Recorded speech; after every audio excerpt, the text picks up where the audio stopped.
안녕하십니까. 세상 읽어주는 남자 이상훈입니다. 오늘은 TSMC가 투자를 늘린다는 주제로 한 말씀 드리겠습니다. TSMC가 내년인 2023년 자본 지출이 또 사상 최대치를 기록할 것이란 보도가 있었습니다.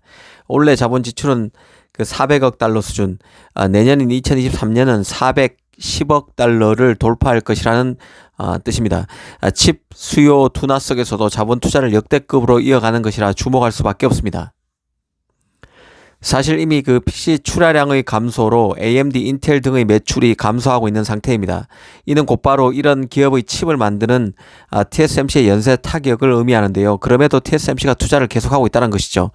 거시경제 악화와 칩 공급 가인 가능성에도 TSMC가 투자에 적극적으로 나서고 있는 것인데, 결국 이는 그 삼성을 의식한 조치라는 얘기가 나오고 있습니다.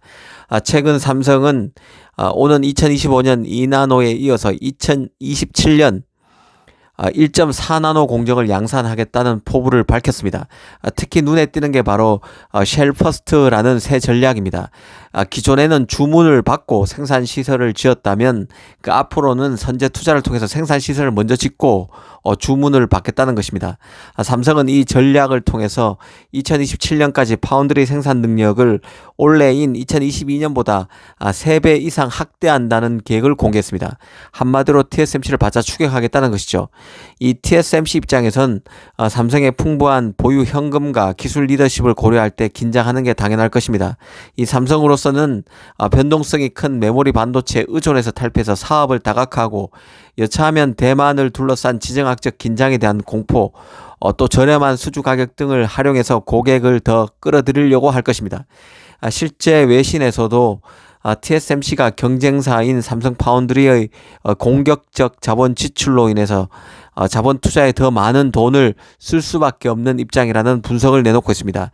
사실 그 삼성, TSMC, 인텔 간 파운드리 경쟁은 앞으로 갈수록 더 치열해질 것입니다. 그런데 글로벌 팹 분산 전략 차원에서 자본 투자를 분석해봐도 앞으로 팹 하나에 투입되는 자본 강도가 갈수록 세질 것임을 유추할 수 있는데요. 그간 그 반도체에서 아시아 의존도는 절대적이었습니다.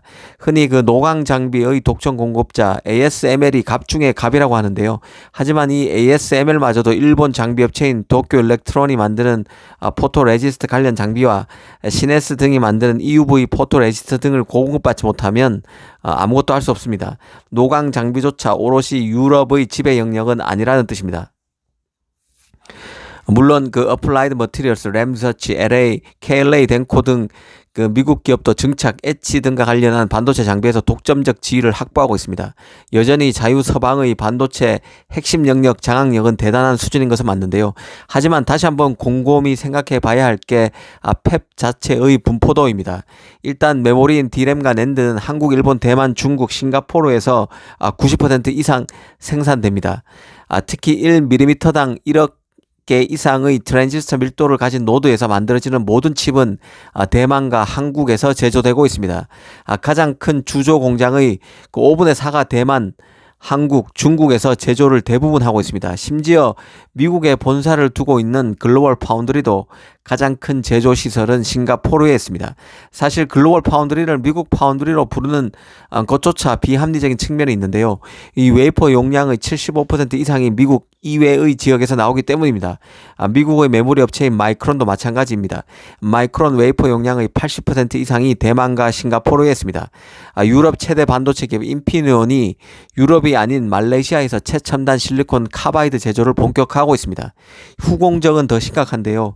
그 OSAT로 알려진 외주 조립 및 테스트 업체의 경우는 90% 이상이 동아시아에서 이루어집니다.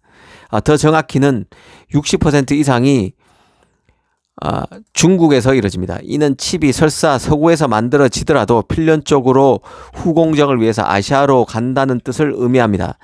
그런데 이제 이런 아시아의 팹 집중이 이완되고 있습니다. 얼마 전 마이크론 또 그 미국에서 또 팹을 짓는다고 발표했었죠. 이 반도체가 국가 전략 자산이 되면서 이미 미국을 비롯한 각국 정부는 반도체 공급망을 지역화하고 있습니다. 각종 보조금 지원, 인센티브 확충 등을 통해서 팹 유치에 나서고 있다는 뜻입니다. 이는 결국 팹이 이전보다 넓게 분포되는 팹의 지역화를 낳고 있습니다. 그런데 이 지역화의 결과 규모가 큰 기가 팹에서 더 작은 팹이 대세가 되고 있다는 점을 알 필요가 있습니다. 이 기가팹은 월 10만 웨이퍼 이상 생산 능력을 갖춘 공장인데요. 이 팹을 클러스터하지 않고 여러 곳에 짓다 보니 팹이 작아지는 추세가 나타난다는 것입니다. 이미 TSMC, 일본, 미국, 중국 투자가 그런 사례에 속할 것입니다. 문제는 이렇게 되면 팹이 덜 효율적이 된다는 점에 있습니다. 그 결과 그 팹의 지역화는 팹의 자본 강도에 직접적인 영향을 미치게 됩니다. 클러스터의 이점을 못 누르게 되니 추가로 팹을 만들 때 훨씬 더 많은 돈을 투입해야 한다는 뜻입니다. 이 가뜩이나 칩이 고도화되면서 제조 과정에서 이전보다 훨씬 많은 프로세서 단계를 밟아야 되기 때문에 자본 의존도가 커지는 상황입니다.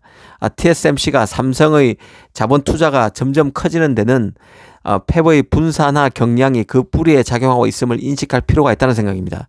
이 전쟁의 위험과 팹의 아시아 의존, 그 해결책으로서 소형화된 팹의 늘은 분포가 이 반도체 시장에서 새로운 현상이 되고 있으며, 이는 비효율을 낳고 그 결과 더 많은 자본의 투입을 초래하는 요인이 되고 있다는 뜻입니다. 감사합니다.